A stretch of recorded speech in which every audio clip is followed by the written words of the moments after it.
بران غرتي ربي سبحانه وتعالى مكرو جرا كيسافو أمتا أفان كان دبتو يرو يدو ربي سبحانه وتعالى فتنا أجائبا خالقا وجيكا جرو قفا بيخا مكري أجائبا خيس فتنا أدى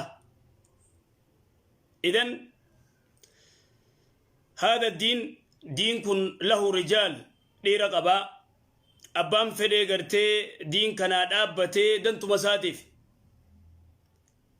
مساتف أبان دين كان دابتي إفماف سواب التركة دين كن ديرا غرتي أجايبا قبا ولكن ومن الأسف أمني خين يكون هبتك غرتي إسان اللي ياتي سغرر اللي إسان ياو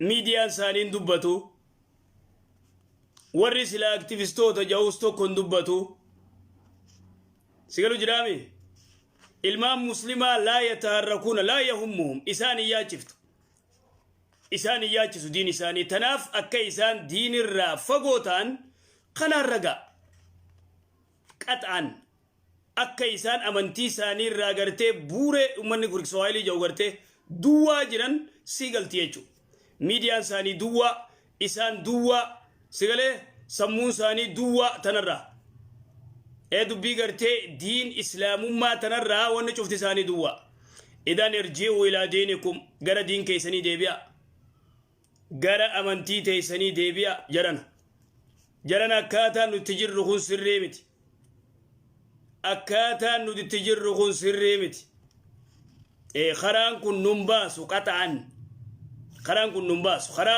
غرتي فيف غرتي خرا فيف فغيسو جر جلا موري دايمين أجتنا غرتي جلا موري غرتي كلمة ديما جلا داي ثانيا إسلام من حرية الدين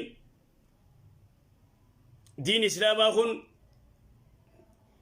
دين المحبة محبة غرتي دين تكفى قجالت شوق من رسول ربي سبحانه وتعالى وهي لا إله إلا الله ربي جالت ثانيا الرسول جالت صلوات ربي السلام عليه إرقما ربي ثالثا نما مسلما أبا فدياتو هذا هو الولاء والبراء الحب في الله والبغض في الله سبا فديراتو بك فديراتو فدو غرتي سوماليتا مسلمة فدو فرنجيتا مسلمة فدو عربتها مسلمة فدو غراغيتها مسلمة فدو أمارتها مسلمة فدو تغريتها مسلمة هذا هو الحب في الله والبغض في الله ربي يتجالتشو ربي يتجبو قافة السخيسة سينتي هذا هو تنغرتي أوسق أورا الإيمان الرسرين غرتي إيمانا خنا غافة ربي يتين مجالت غافة ربي يتين مجبت غافة غرتي قصا يتين مجالت خطا يتين مجالت سبا يتين مجالت خفتي خفاتي اللي الرمايي خفاتي الرمايي تول كيسا قمني وهذا لا شك في ذلك إنما خلقت أنت هريا أتغرتي سي بلسا ربي سيومي سي بلسا سي هري سي غرتي ربي توكيتشو قفا بيخ سي ربي توكيتشو قفا قبرو قويا خيساي غرتي نما جلفيقو نما قبرو دان فيدا إذن أتغرتي إلما نما جلاهم بلسومني مخلوق ربي جلاهم بلسومني أتي إبليس جلام بلسومني قسم جلام بلسومني سبوما جلام بلسومني تك جلام بلسومني إلا غرتي لابد أن تفيفو غرتي تحتاج إلى علاج أتدوتي أجمت دوان سمالي ويتي قرآن في حديث انتهى الأمر غرسا كنتا دنيا دبر أنغسو مسيف جيا ولتندي رئيساني سغنتا واتقو غرتي أنغزا كم نخنا سغنتا دبر بارك الله فيكم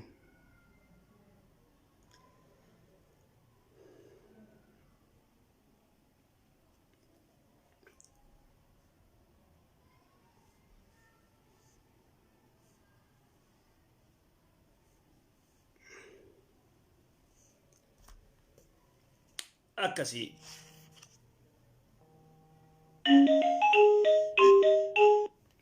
السلام عليكم. السلام عليكم. السلام ورحمة الله. سقالي والفول. وعليكم السلام ورحمة الله.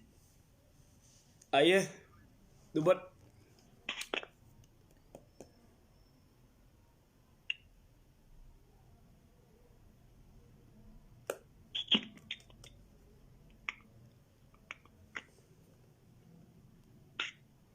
السلام عليكم. نعم. دبر دخا أختي سقالي والفول. وعليكم السلام ورحمة الله. دبر دوري ما وسط.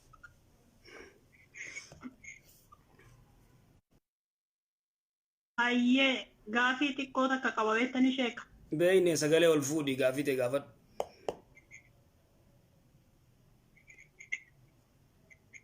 شيك بري ربانا يوكامو بري دلا كرابان كي نرغم تيو بري تنو تاتي وان غدو غچون غندن دين تاتي نما مسكين افكنون دنداما إن دندي مسكين أفكانو بري ربا غري علماء غرتيني دندي ماجي ورثا لا يعتبرون وري علماء غرغدون بري ربا مسكين أخنون انتو أكس ani mo rambe ku bettani shekanu yokka sadi duro kuma ko deme ormiya banki ra dalarra bilisa kan te jede ba sai le tari account icha دوبو أكاونتي تي دوبا غرتي دالر رابليسا amma yo 2% tishan way dalain kaba yo ture gal tubri dibbi lama wara kasi ka dabala me ratta arge bettani دوبا جيجير مات هندابني ani biyan jiro akami jijjirare makaki yan jiro ante hanji akami tambiyan jiro akami jijjirare أبو غربانكي إسلاما ديما يو غرتي سينو نغ بر ربارا نغيتا دي غربانكي إسلاما إن شاء الله أكس تنمى غرتي amma kiki santin no kana نما خرات والشو فكنتا ورا غرتي خرافات والشو بعد يا خيس سني kara تكسيدا ispaltimo بعد يا خيس غرتي خرات تولشو فا غرتي سنرت دغافات نكو دغافا نيتا إن شاء الله يو يرات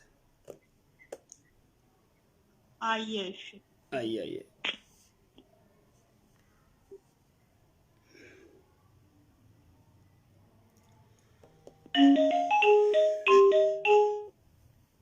السلام عليكم. السلام عليكم. وعليكم السلام ورحمة وعليكم الله. السلام ورحمة الله وبركاته. أي شيخ قاسي واي صلاة الرنقبة أي سقلي الفول قافت هي الصلاة. قاسين كي يتقفان صلاة الصبي سنة قاسي كاليسا ديبي كيستي قل يا أيها الكافرون الآسي قل أعوذ قل والله وادير عن صلاة دندسة الثانية الثانية مجاتكم إيه سنة سبيت سنة سبي. جزيرو ماريو تين صلاة ركون قبو جزء مالي؟ ويتيرو مهاري فكينا سبي يرودو صلاة السبي سنة صلاة نبيزو مهنديو تين صلاة ركو قبا يوم ما عندك صلاة نيوها صلاة. أكسر في حديث لي. قافين كي لما فان صلاة ركعة فريرا يرو التايات الرا والكاني هركا جزيرو الفود أنا الله أكبر جدا ومو جزيرو موجدا وأكو قترنينا فتنجرم التحيات الراجزي والكات وهركا الله أكبر يتي والنفوت هايدا. yeroo fuudhan Allahu akbar jedhama moo jedhuma utuu ol jedhamee qabxin jedhamin jedhama Allahu yeroo ol jedhama. Feetu gartee gizee gartee ol ka'uu deemtu sujuudarraa ol kaatee gizee ol ka'uu deemtu lafatti Allahu akbar jettee ol kaata.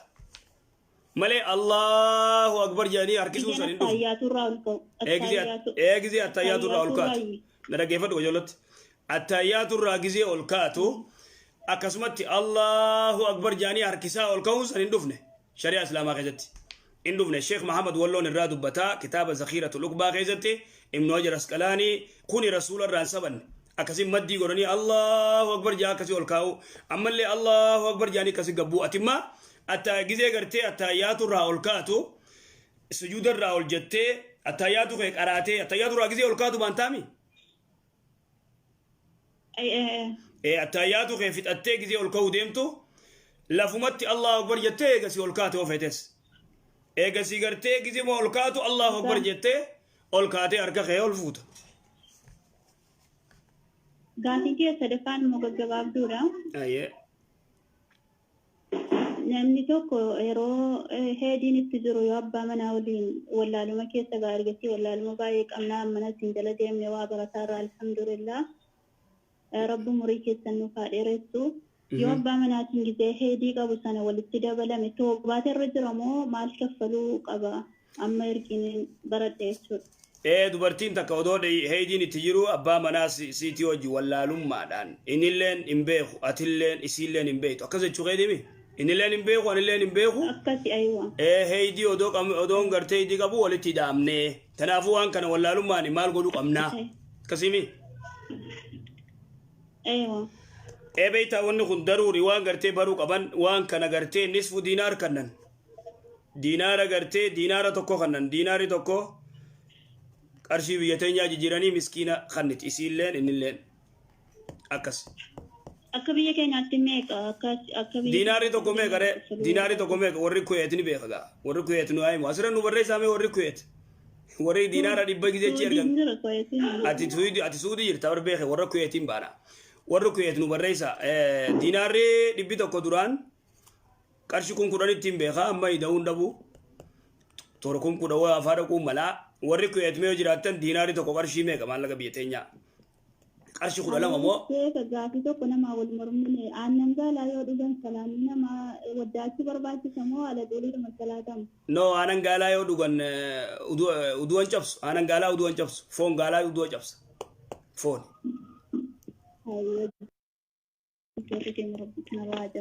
galatoomi assalaamu alaikum unoo dhaggeeffadhu diinaari tokko qarshii 150 السلام عليكم. الو السلام عليكم. وعليكم السلام ورحمة الله وبركاته. يا دي ما جت. كم نجات تسيكا؟ نجي الحمد لله. سجلي كسل مو بدأ نجا ما كيه. أي نجي ما سجلي تدي. سجلي تدي. اوكي شيخ غافي کا وسنی بین غافی کا بدایہ غافی کی یا کنا ani durani amantaan ki ya amantaa kristaanaa ture wesani amantaa kristaanaa turte ayye achi booddee immoo ergini amantaa musliimaa fudhadhee immoo mucaa wayii hojii wal jaallanneesanii amantaa musliimaa fudhadhee ni heerumee ergi heerumee booddee immoo inni yaani jechuun hani haala amantaa kanallee waa tokkollee waan irraa beekutlee tokkollee hin qabu osuma wajjirraan jiru guyyaa lama guyyaa sadii wal barannee osuma wal baranne kana shamarraanii simfuudhaa qonna waliin galee naan hayyee jedhee faana galee. Akkuma islaamummaa dhaggeeffadhu akkuma islaamummaa muslima taatetti inni wal dubbiftanii wal jaalattanii hoonnaa hojii mana gal yennaan mana jala kutte akkas jechuun jirta. Mana islaamummaa hin furanne ergiin isa duukaa deemanii dhaqee mana sanatti islaamummaa fudhadhe erga isa faana galetti jechuudha. Isa faana mana hojii dhayitee achitti islaamummaa fudhatte. Isa faana wal jiraan mana seenetanii islaamummaa fudhadhee walumaan jiraachuu jirrammoo tuma islaam wal bedduu tuma amantaa makiyyaanii wal bira jira walumaan jechuun akka hamma haala shari'aatti dhadhagahaa jiruutti wanta waliin dura waliin dalagaa turre suni waan badaadha. Ammoti yommuu deebi'ee osoo wanta tokkollee akka shari'aan jedhutti yoo namni tokko ergii wal bira gahee booddee nikaa hidhachuun hin geessisu jettanii ergii isin akkana jettaniiti amma nuti nikaan keenya ka duraanii suni akka amantaa waa'ee amantaa kanaallee keessa gar fageenyaan hin beeku garuu ni beeka garuu mana waliin jiru har'a walumaan bullee ganama kaanii anillee islaamummaa fudhadhee bulee isaallee nikaa nuuf godhani. Odoo badiitti walitti dalagin moo eega islaamummaa fudhatte booda badiisit dalagee galgala badiisit dalagee ganama nikaa godhanne akkas jechuu jirta? Akkanadhaan. Okay, ayyee islaamummaa fudhatte halkan san badii hojii dalaydanii ganama nikaa isin godhan. Islaamummaa Ayyee tifuuf ayyee gaafite. Akkamitti amma duuba amma duubeen akkasittiin nikaan keenya kun hin geessisamoo hin geessisu ammaa nuti isa wajjirraani adda baanee jirraani yaani herga adda baanee jirraa garuu kan akkanumattiin osooni isa walirraan jiruutiin biyya bahee iddoo biraa deemee hergiin iddoo biraa deemeetti immoo yerooni haala hawa musliimummaa keessa gara fageenyaan buradheetti akkamidha haalli nikaa keenyaa kun hin gallee maal jedhee gaafatatti uti taa'ee maa itti beekta waa'ee nikaa waa'ee islaamaa maa itti beektaa jedheen arrabsanninaan osuma akkana jennuutu akira irratti immoo inni kabraa fuudhe osuma na biyya alaa jiru jechuudha. Siikee siniikne. Laa iniikne yeroo inni tumanni kaakiyya tumanni keeniin kabraa fuudhe osuma nachi jiru jechuudha. Ammallee siniikne. Hammallee siniikne naan immoo yeroo ni namoota gaafadhutti nikaan kan keessaniyyuu ni ka duraanii suniyyuu nikaan kan keessan nikaa sirrii miti kanatti walirraan jirtu iddii hati shahaadaa qabatteetti nikaa sirriillee hin goranne hammootiyyuu immoo duuba yeroo waliin jirtanitti immoo nikaan keessaniyyuu sinifiraa ta'anii nikaa hin hidhannedha nikaa kan naa hidhan jechuun isumatu namoota naa hidhe malee haali kiyya keessa namni musliima ta'e tokkollee hin jiru namni nikaa naa hidhe hin jiru. Eenyuun nikaa siin godhe nikaa eenyu siin hidhe isin ganama isaa nikaa eenyu siin hidhe.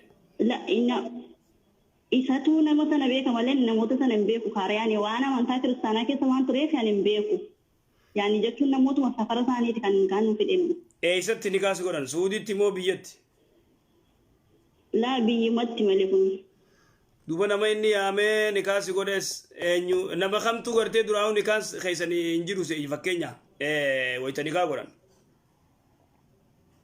Yaani jechuun hamma yeroo badii dalagdee jirtu sanarratti nikaan keessan kun hatti amma fakkii amantaan kiristaanaati osoo amantaa kiristaanaa qabu waliin badii dalagaa jirta hammooti immoo deebitee gaafa kaatutti amantaa yaani nikaa hidhatu.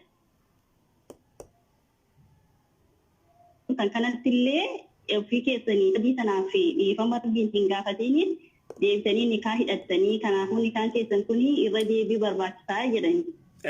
Maal seete wanni jiru namni gartee zinaa walitti godhee namni zinaa walitti godhee wal fuudhuu hin danda'u. Maaliif odoon toobanne gartee wal fuudhuu hin danda'an. Nuti gartee ulamaa'in irra guddaan jechuudha. Warri biraa gartee zinaas walitti godhanii fuudhuu ni danda'an. Warra jee jira ati immoo waan gootu amma inni gartee masalaa gartee khilaafa jalaa ba'uuf dhuga duraan dursee nikaan gartee warri gartee umaan qabu jee jira warri irra guddaan gartee jumhurri toobachuu qaba yoon toobana nikaan hin ta'u ja'an tanaafuu amma ati khilaafa gartee jalaa ba'uuf gurbaayyoo gartee akka maati jettu kana taate gurbaayyoo ka fuudhee jiru taate sigalee ka fuudhee jiru taate nayii khiyattaan nayii khijiin yoo inni gartee sidiidu taate qaaditti maddu inshaallah akkas godhe